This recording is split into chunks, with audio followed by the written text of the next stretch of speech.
We are back and we are on time. That's right. It's a Tuesday recording video for this week's race in the NASCAR Cup Series. Once again, for the 2024 season here on Mystery Caution, the Toyota Owners 400 and Richmond. Hey, multiple night races a year. I guess nothing wrong with that. Both races go off, I think, close to 7 o'clock, including, of course, this Sunday. Not exactly sure why they have a Sunday night race. Like, let's see. It's got to be a no. Well, it's got to be. Oh, yeah, it's Easter. That's a good reason, right? I don't get that. We never have, but that's for another show. All right. So last week it was the first road course race of the season, and I thought it was interesting because one of our viewers sent me a note, a little bit of a schneid one, basically talking about or reminding me that Toyota has different cars this year, and the fact that maybe I didn't study enough because of that.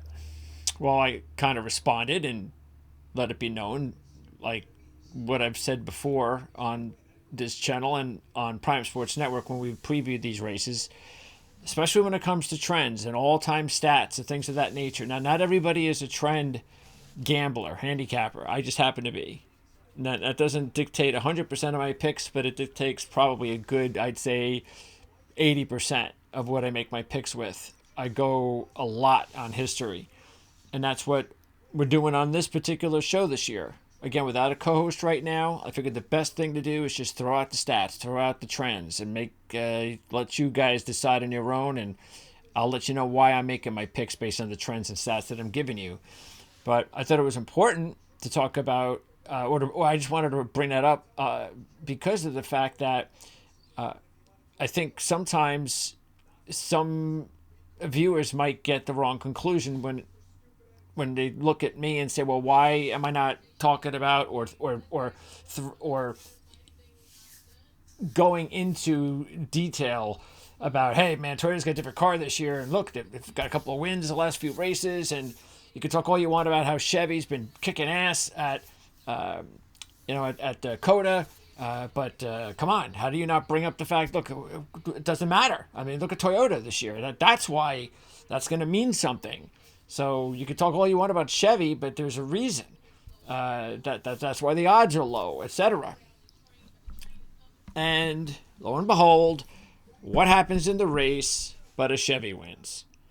Now,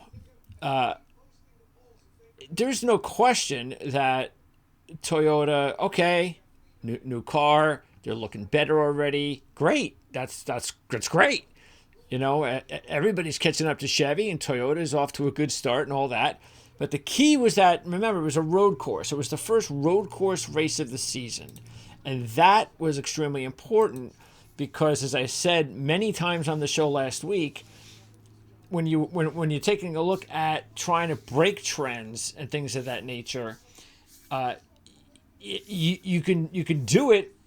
When's the best time? It's early in the season. It's like you got 5 or 6 road course races. Okay, well, perfect time to break the trend. First race, go ahead and Toyota's doing great. They have a different car. This is gonna be a different year. Go out there and prove it. Well, they didn't. Okay, fine. Maybe they will with the next race. Whatever. Really, at this point, it doesn't matter until they come back here next year because this was only about Coda. That's it. But that's why you have to put that into the equation of, and I've said that last week. Well, if you're gonna break the trend, I need to see better odds. Okay, so I'm not me personally. I'm not breaking trends on odds just because of something I've seen this year on different tracks. If I've got a really good amount of data on one track that says Chevy's dominating, well, I'm not budging from that until I see a change. Now, if I am going to throw in some Toyota drivers or Ford drivers like I did last week, I'm only doing it because I'm getting really good odds. And that's it. Because, yes, trends can be broken, and they will be broken at some point. And so I just didn't see that last week. I didn't see it. I saw a few Ford drivers that were getting huge numbers, and I says, all right, I'll go that route. But last week was about Chevy. This week, it's going to be a lot about Toyota, which is interesting. But the odds are definitely going to come into play on why there are going to be a few other potential drivers to keep an eye on. Now, what is important to note, remember, is that even though Chevy won last week, and we'll talk about this next year, Coda, but the key was that they had dominated those 3 races. 4 of the top 5 were Chevys. Something like that, right? I believe. Well, that wasn't the case on Sunday. You actually had 3 of the top 5 were Toyotas, but Chevy won. And so next year, we'll be looking at it more. And again, a lot's going to depend, though, on what happens the rest of the season on the road courses. Because if Toyota all of a sudden really starts to make headway and wins a bunch of road course races in the remaining schedule, well, then you know what's going to happen next year when we talk about Coda. But I do know one manufacturer that's going to be not more than likely wagered next year, and that'll be Ford at Coda. Because now you got Toyota and Chevy battling it out, even though Chevy just still holds the mantle with their win from William Byron. And you know what? Byron was fast all weekend. He deserved it. Gibbs was really fast as well. But Byron, for the most part, he was as good as, if not better than any other driver most of the weekend. So it was not a surprise to see him win. Bell went with a different strategy. I don't know what you think about that. Did it cost him the win? Who knows? But Reddick was the heavy favorite. Again, what did we do? We laid off of it, and we got a victory because Byron was one of our picks, and he was driving a Chevy. So it worked out for us last week, and it also worked out for CJ. Remember, I told you CJ and I had different forms of wagering strategies. CJ has hit on 5 of the 6 so far this season. I've hit on 3 of the 6, so he's definitely in the driver's seat right now. But that's okay, because it usually works out that way with CJ and I. Even if he winds up beating me in a particular year, he's so consistent because that's the way that he goes. I've said before, he goes with a lot of the top drivers each week. I go with a little bit more of I'll stay away from those really short, like for instance, this is a great example we'll talk about with his picks this week and mine, and I'll save that for later. But you'll see the difference in how we wager. And it only takes I can go on I can be behind by like $100, say, if we're just competing with our picks on our $100 we wager each week on these picks, and I could be down for 2 months, and then I'll put like a 3-race win streak together, and I'll be leading them. That's how quick it can go because of the amount of money I invest in. But as I said before, I think it's great that the two of us have a different handicapping strategies, and that will make things a little bit more, a little bit more variety for anybody out there that's paying attention to what we're trying to say here. Okay, so let's get into it. Actually, before we get into it, let's go with the futures. Let's check them out. And right now, Bell, by the way, is still 7-1. So last week, solid finish, still 7-1. So I still think right now, Christopher Bell, he's on that I think he's right now he's on that line where it's like right there where I'm like, well, do I try to wait a little bit more or not? I would go for it at this point. He's really dialed in. He could win this week. And if he has another strong performance this week, which he should, then I think that'll drop. And forget if he wins. If he wins, that's probably going down to 5-1, and you may not see 7-1 again the rest of the season. So I don't know. Maybe it goes into a slump soon, and you're getting 10 or 12-1 in a month. But 7-1, I think you should definitely put some money there. We've talked about Blaney, of course, before. I think right now, because we've also talked about some of these others. Look, Elliott's 12-1 now. We have Busch, we have Chastain, we have Reddick. But here's the driver that we're going to highlight this week. Ty Gibbs. 22 to 1. Okay? So he is the driver this week. That is the bargain. I would put money on Ty Gibbs. I don't think he's going to win the championship because he's still a little young, and there's other young but yet more experienced drivers than Gibbs. But Gibbs is going to win. He's going to win, and he's probably going to win a couple of times this year. And when he does, that 22 is going to drop fast. So I would look at Ty Gibbs right now at 22 to 1. I might even consider Chris Buescher at 22 to 1, to tell you the truth. And Bowman might even be interesting. Don't look now, but Alex Bowman, after a slow start, is picking things up. And he's 28 to 1. Now, I don't know if Alex Bowman is championship material. That's the thing. But you're getting 28 to 1. So right there, those are the three drivers that I'd be looking at with Gibbs up top if you're trying to invest in the championship. Okay, let's take a look at trend number 1 for this week. It's Richmond. It's the short track. So we go to our we go to our second short track of the season. Bristol, of course, being the other. Martinsville's coming up. And we also have another track to keep an eye on when we're breaking down the race this week, and that's Phoenix. And that's because Richmond is a short, flat track, just like Martinsville and just like Phoenix. So I'd be looking at Bristol, Martinsville, and Phoenix. Those are the three tracks that you should be looking at this week. Keeping in mind, though, it's kind of hard to look at Martinsville. All right, I think I misspelled that there. Wait, no, wrong one. It's kind of hard to look at Martinsville because they haven't raced at Martinsville yet. But you can just take a look at what happened last year.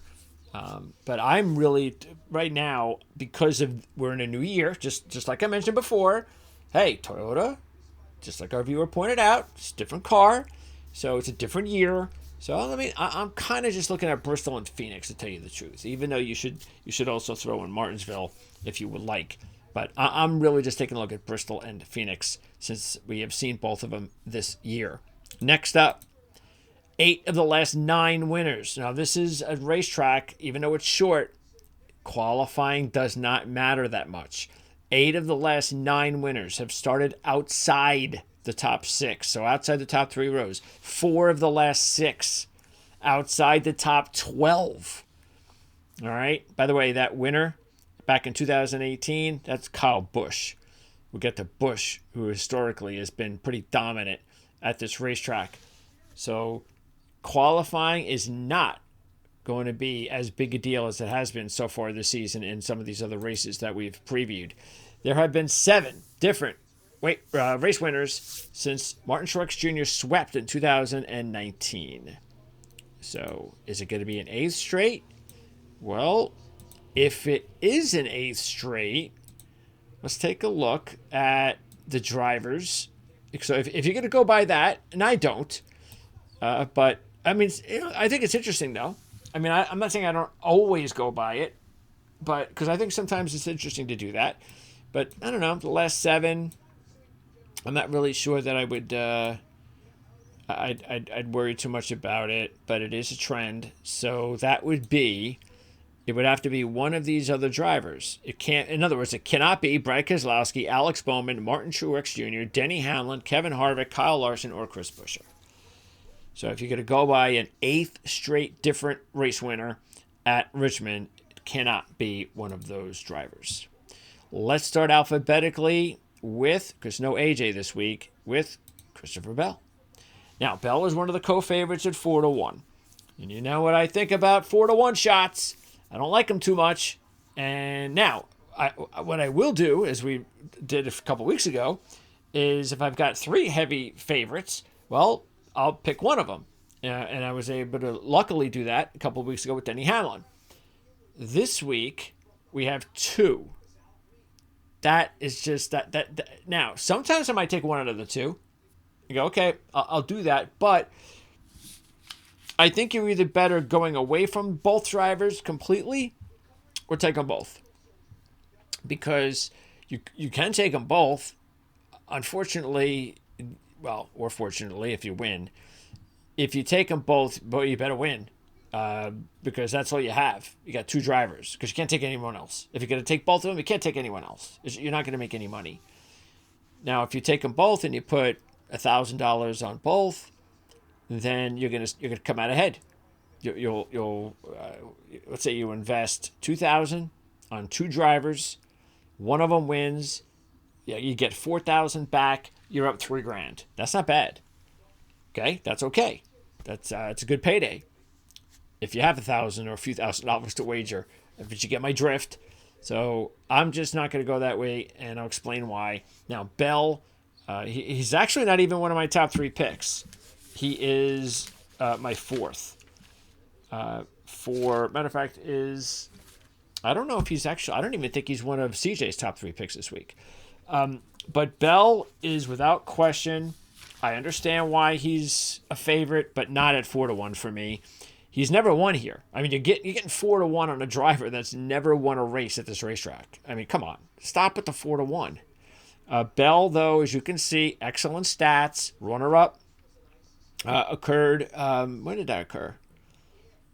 I'm not sure when that was, but all I know is that he did have that 4th place finish last year when he led 26 laps from the 21st pole position, which is pretty good. But again, it shows you that even when he started 21st, he was still able to lead 26 laps and finish a very strong 4th. And Bell, now see, the thing that really makes Bell interesting is his Xfinity Series history. Look at that. Out of 5 Xfinity Series races, Christopher Bell has 3 wins. And he's also, there weren't fluky wins either. He's led 457 career laps in 5 Xfinity Series races. So he's dominated. By the way, his runner-up came in the summer race back in 2022. So, but look, the last time Christopher Bell raced at Richmond, it was last year's July race, and he finished 20th. So that's the last impression we have of Christopher Bell here at Richmond, coming off a 2nd place finish last week. That was pretty, and again, even though he finished 2nd last week, it never really looked like he was going to win that race. You know, Byron was so strong, and I don't know, you could say, well, what if he had a few more laps? I'm not even sure if he had a few more laps. You know, maybe eventually he catches Byron because of the tires wearing out. But yeah, again, I don't know what you want to say about Bell's strategy. Maybe you can let me know what you thought about it. But it is what it is, and they still finished a very strong 2nd. So now at Bristol, Bell was 10th, and of course he won Phoenix. So that makes Bell, you got the win at Phoenix, you got the extremely strong results at Xfinity, and you have a pretty good run of 4 top 5s and a runner-up in 7 races here. So he's done just about everything at Richmond except win in the Cup Series, but you're paying the price at 4-1. Next up is Ryan Blaney at 15-1, and to tell you the truth, this is the time that I think Ryan Blaney should probably be about 20-1, because he only has, as you can see, 3 top 10s out of 15. This is not one of his better racetracks, but the one thing that is interesting, if you're looking for a little bit of a tiny mini long shot, is the fact that Blaney's average results, as you can see, of his career is 20th. But in the last 8 races, they've gotten better. And I think that matters. Matter of fact, he led 128 laps from the pole in 2022. He finished 7th in that race. He also hit the top 10, all 5 in the Xfinity Series. Okay, but last year did not have a top 10. His best finish was 14th. Never led a lap in the Xfinity Series. Matter of fact, I'm not even sure if he's led a lap here in the Cup Series. And actually, of course he has. I just mentioned that, the 2022 run. So, and so I think just by that alone, that type of performance, and he's still a young driver, and he has gotten better at this track. But 15-1 is just not good enough. I mean, if you're giving me 20 or 25-1, that maybe I'm throwing a couple of bucks on Blaney as a long shot play, sort of like his teammate Joey Logano, which we'll get into. But I have no idea why Ryan Blaney is 15-1 and Joey Logano is 22-1. And we're going to get into Logano's career statistics here, which are 100 times better than Ryan Blaney. So jump all over Logano, but we'll get into that a little bit later on. Blaney was 5th at Phoenix, even though, of course, we know he could be much better at Phoenix. Didn't really have a great day at Phoenix. So, yeah, it is kind of surprising that he doesn't perform better at Richmond. But, we've had some glimpses lately. I'm just not getting the number, though, at 15-1. Bowman is next. And here's a number that you must take advantage of. Bowman is 50-1. Now, how on earth is Bowman 50-1 and Ryan Blaney 15-1? I mean, seriously, what is that about? I mean, Bowman, they both raced 15 times at Richmond. Yet Bowman's got a win. Blaney hasn't come close to a win yet. And I don't know. I mean, the only difference is that Blaney had that, that pole, and he led 128 laps a couple of years ago. And Bowman only led 10 laps when he won his race in 21. He's only led 19 laps in 15 races. But still, 50-1. Bowman had a top 10 last year. Okay. He is coming off back-to-back 4th place finishes on the season. And he was 4th at Bristol in one of those top 5s. I don't know. Look, I think what happens sometimes maybe with Bowman, because he's not one of these big lap leaders and all that, that sometimes that gets, statistically speaking, I think maybe it kind of makes him look sort of like what I was just saying with the comparison to Blaney. And, well, he led a lot of laps and Bowman didn't. But I don't know. I honestly don't. Take advantage of this. I really have no explanation why Bowman's 50-1. None. Okay, next. Let's go to Briscoe. We don't spend much time on Briscoe because he hasn't had a good run here, as you can see. But I did want to bring him up because he's doing okay so far this season compared to last season. And he looks like a solid top 15. Maybe he could sneak into the top 10. Last year, considering how bad he was last year, that was good for him. And he was 13th at Bristol and 9th at Phoenix. So if you're looking for someone, maybe a top 15, or maybe you'll probably get a good number even if he finishes in the top 10. It may not be a bad play there. Chris Buescher. He's going to be one of our picks. Buescher at 11-1. Coming off the win in July from the 26th position. Okay. So you got that. That's not it. You got 3rd back in 2022. So 2 top 5s out of the last 3, including a win. In his last 3 this season, all top 10s and a runner-up. The runner-up was at Phoenix. 7th at Bristol. So all of that says, yeah, especially since I am not taking the 4-1 shots, now I can take some of these drivers in this area and see if I can capitalize on these drivers, and Buescher's one of them for sure. Kyle Busch. I mean, he is a madman here. Look at those stats. I mean, he is just... that's over 50%. Over 50% top 5s. Over in his career. I mean, look at that. 28 out of 36 in the top 10. Average results 7th. Here's the problem. With the new car, he has 3 top 10s out of 4, which is okay, but just 1 top 5. Most importantly, as you can see, 2 laps. That's it. Just 2 laps with the new car. So that's a problem. When you take a look at how many he led before that, and now he only has 2 with the new car. Okay, but you're getting 15-1, and now you know why I think Blaney the price is too low. Because there's no way Ryan Blaney should be the same odds as Kyle Busch. No way. So I'm going to wager on Busch. I'm just going to try to get my money back because I want to see... I need to see a good top 10 this week. and maybe even a top 5. And then we can go ahead and get serious about Kyle Busch in his next race where he's okay at at a track. But because ninth was okay last week, but at least it got him. He had those issues and issues and issues. He had 3 straight bad runs, so at least he got something on the positive coming in here. Still got to take advantage of 15-1. Last week's winner, William Byron. Can he win 3 already in a season? I say no. Even though I took him last week, fact is he doesn't have a great resume here.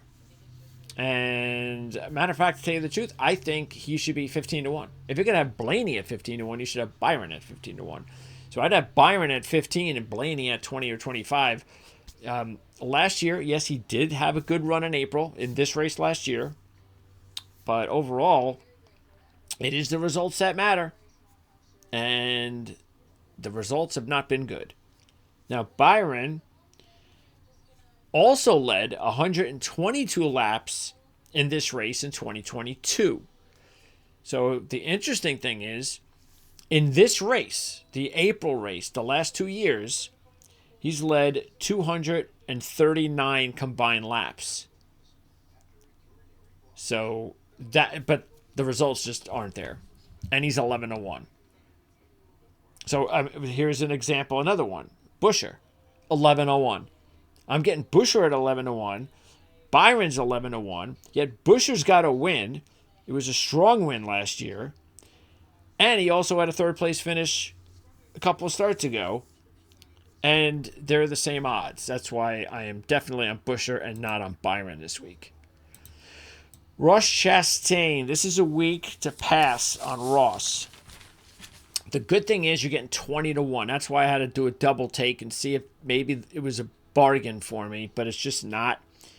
As you can see, he doesn't really have much.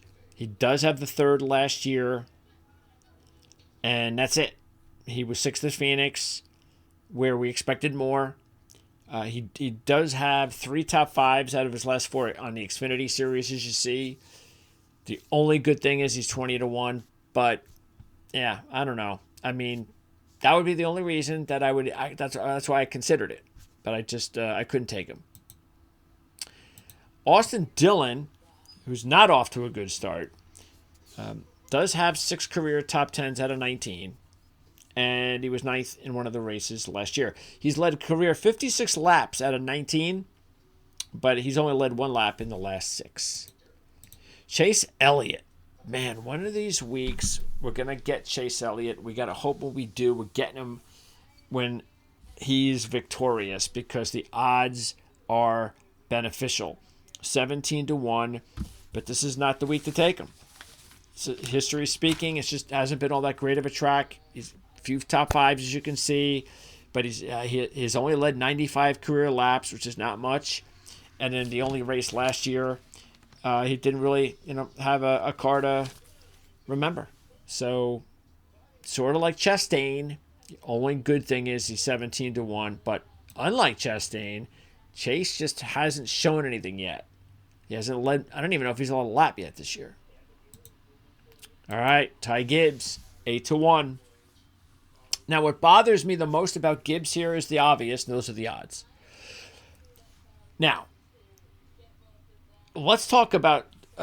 We already had a bell to talk about with Toyota, but let's and then we opened the show about the whole Toyota thing. But this is a good time to kind of go all in on the Toyota, because when I was doing the research before I even saw the odds this week, I felt the top 4 picks should be the drivers who are the top 4 picks. I am 100% agreeing with the odds this week, or at least the fact that the favorites this week are the Toyota drivers. So what do you got? Bell, Gibbs, Hamlin, Truex. They should be the favorite. Now, why? Not because of the name of the race. Has nothing to do with it at all. But Toyota had the top 2 cars at Bristol. Toyota had 2 of the top 3 at Phoenix and won the race. And Toyota, again, as I said at the front, yes, they are showing something early on this season.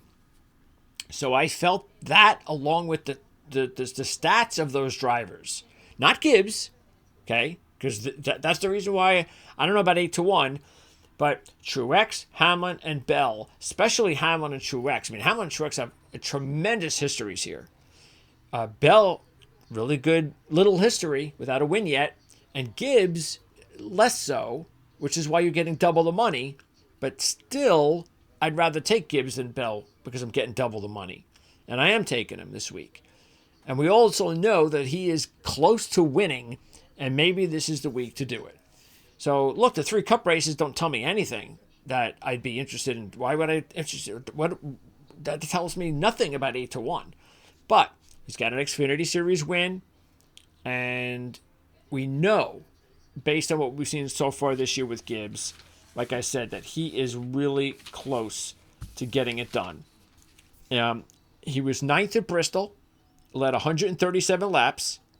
He was 3rd at Phoenix, and keep this in mind. He's 2nd in points. Okay, not sure people who don't pay attention to that, because I don't really pay attention to that much this early in the season. He's 2nd in points, and he's got 3 top 5s in his last 4. Now I gave you 2 of them. No, actually I gave you 1, Phoenix. But the Bristol, the 9th at Bristol, he won both stages. Don't forget. So in his with the 3 top 5s out of the last 4, the only one that's not a top 5 is the Bristol race that he won both stages. That's how dialed in Gibbs is right now, and that's the reason why you're getting odds of 8-1. But I'm okay with that. I'm willing to gamble that he's going to get it done. Now, as I was saying though, when I was going over my picks, he is not one of my top 2 picks.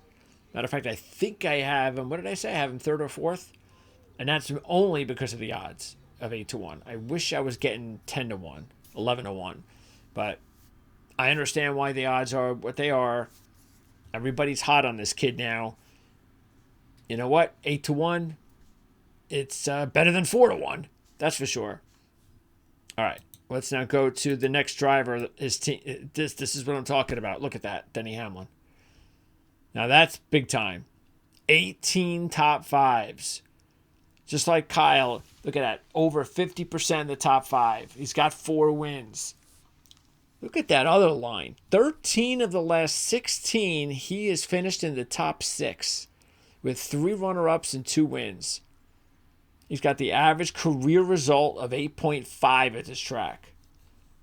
But Hamlin is the reason Hamlin's 4-1 and Busch is 15-1. Big difference. And that has more to do with how drivers are going now this season. But take a look at Denny Hamlin. Winning Bristol. Now, he was 11th at Phoenix, but don't forget, he had that mishap with about, 100 laps to go, something like that, and probably raced too hard with Chastain, I believe it was, and got into him, ruined his day. Otherwise, he could have won that race. He could have won both of these races, Bristol and Phoenix. And get this. I'm going to say 4, 5, 6. Check out these 8 races at Richmond where he's led laps. Okay? And I'm just going to go in order of the timeline.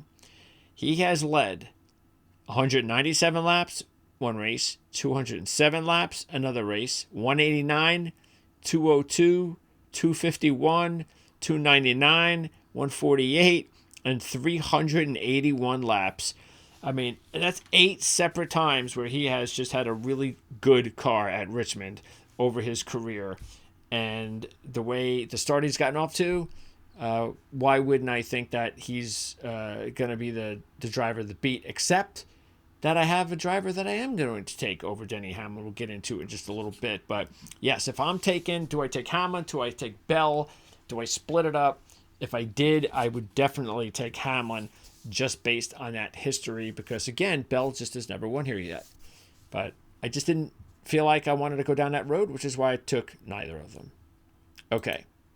CJ took them both, by the way. Not that is completely in line with what I said in the beginning. of our completely different strategies. Next up, Brad Keselowski. And I took Keselowski this week. You're getting 13-1. He's got a pretty good history here. Half the time he's in the top 10. Now, the problem is he hasn't had a top 5 since the win. One of the wins back in 2020. But a couple of things. First of all, he did have good showings last year, even though neither were top 5s. And at Bristol, he was 3rd. At Phoenix, he was 4th. So I think that really does obviously mean something. And I'm getting 13-1. Kyle Larson. Larson was the last driver I knocked out because I really did like the fact that I was getting 9-1 with the defending champ. And we're talking Kyle Larson here. The thing is, Larson's been good here, but he hasn't been great. He's just been good.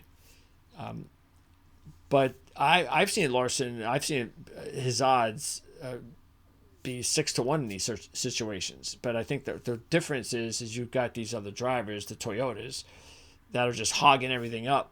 That's why I think you should take advantage of Kyle Larson this week at 9-1. Look at that. From his win last year, he led almost 100 laps. He started the race in 9th. And seriously, when was the last time you were getting Kyle Larson being the defending champ of a race, and he is the, 5th choice? 5th or 6th choice at 9-1? So, yeah, that's why I came really close to taking him. I just couldn't fit him.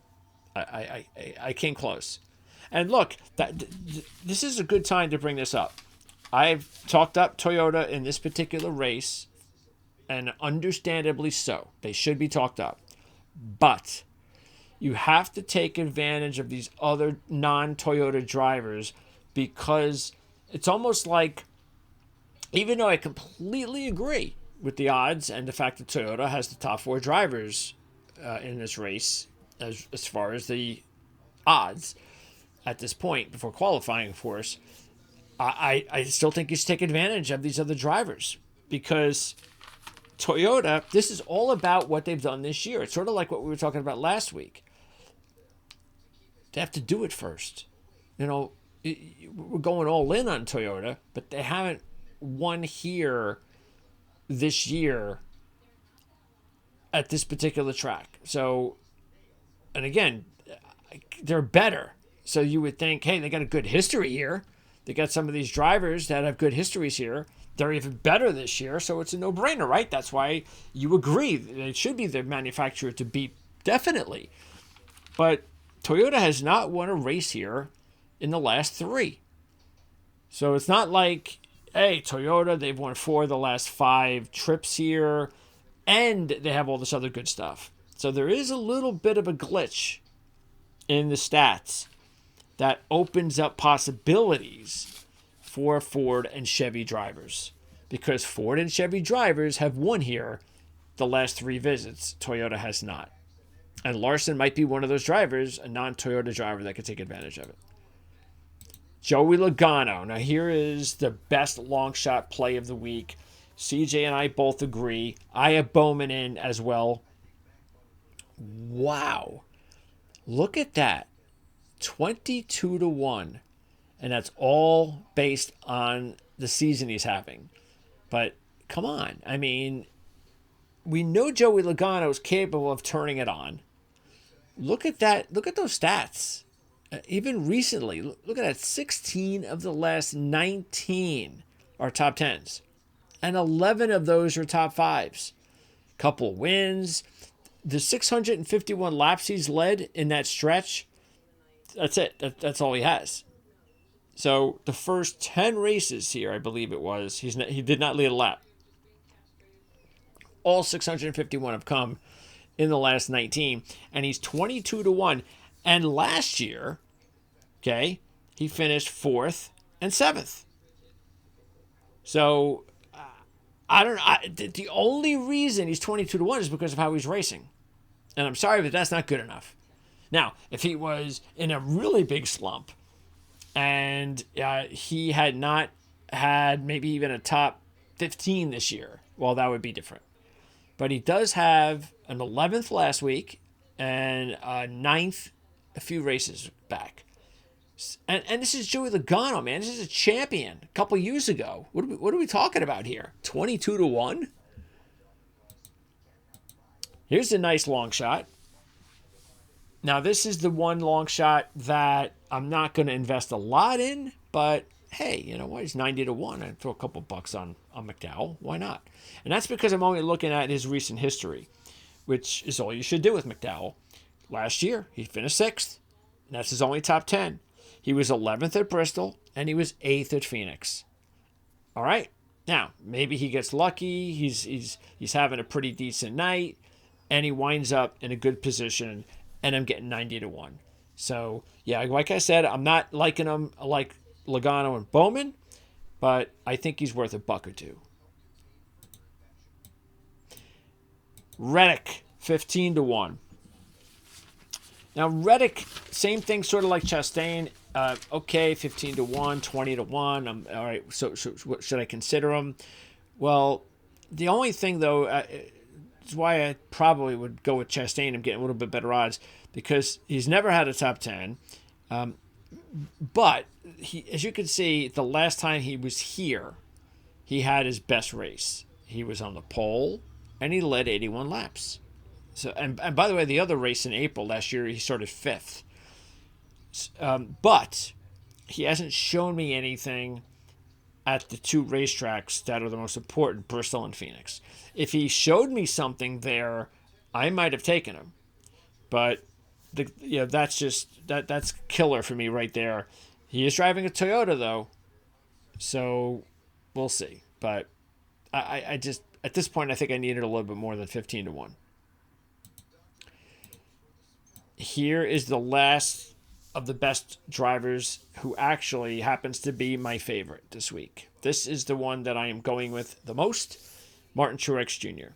I'm getting better odds than Bell and Hamlin. So similar a little bit to a couple of weeks ago when I had 3 heavy favorites and I went with 1, Hamlin. I'm hoping to get lucky again this week by taking one of them, getting the better odds with Truex. Because see, if we're going to compare, say, Hamlin at 4-1, Truex extremely comparable as far as his career numbers.